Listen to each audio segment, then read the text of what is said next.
नमस्कार मेरे दोस्तों। बड़े गौर से सुनिएगा आज की कहानी को। आज की कहानी में मैं आपको व्यापार से संबंधी एक बहुत खास बात बताने जा रहा हूँ। ये कहानी है समोसे की दुकान की। जी हाँ, एक समोसे की दुकान।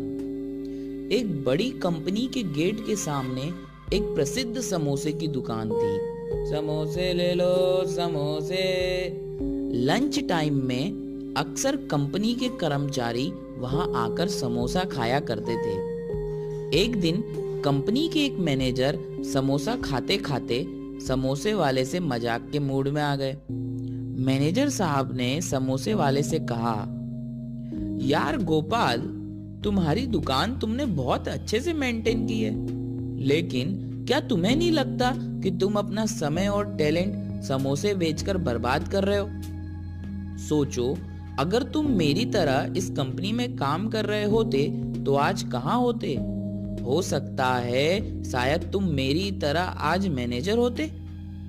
इस बात पर समोसे वाले ने बड़ा विचार किया और बोला, सर, ये मेरा काम आपके काम से कहीं बेहतर है। 10 साल पहले जब मैं टोकरी में समोसे बेचता था तभी आपकी जॉब लगी थी।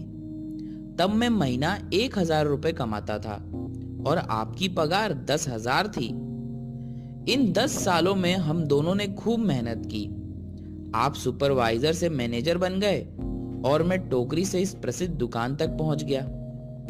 आज आप महीना 50,000 कमाते हैं और मैं महीना 2 लाख रुपए कमाता हूं। लेकिन इस बात के लिए मैं मेरे काम को आपके काम से बेहतर नहीं कह रहा हूं। सर, ये तो मैं अपने बच्चों के कारण कह रहा हूं। जरा सोचिए सर, मैंने तो बहुत कम कमाई पर धंधा शुरू किया था, मगर मेरे बेटे को यह सब झेलना नहीं पड़ेगा। मेरी दुकान मेरे बेटे को मिलेगी। मैंने जिंदगी में जो मेहनत की वो उसका लाभ मेरे बच्चे उठाएंगे, जबकि आपकी जिंदगी के हर मेहनत का लाभ आपके मालिक के बच्चे उठाएंगे। अब आपके बेटे को आप डायरेक्टली अपनी पोस्ट पे तो नहीं बैठा सकते ना, उसे भी आपकी तरह जीरो से शुरुआत करनी पड़ेगी और अपने कार्यकाल के अंत तक वो वहीं पहुंच जाएगा जहां अभी आप हो।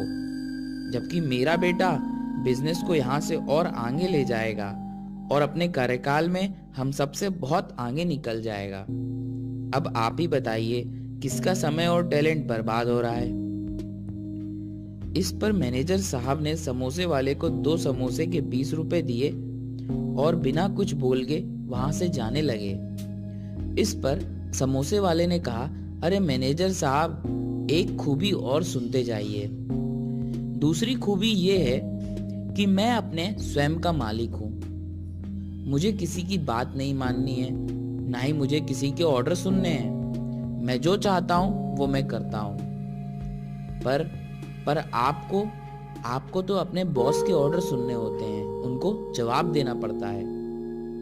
इसलिए साहब, मेरा व्यापार, मेरा धंधा आपकी जॉब से कहीं बेहतर है। तो दोस्तों, ये थी आज की कहानी। सही कहा समोसे वाले ने कि स्वयं का धंधा सबसे अच्छा होता है। तो आज के लिए बस इतना ही। अगर आपको ये कहानी पसंद आई तो इसे सब्सक्राइब करें। Thank you.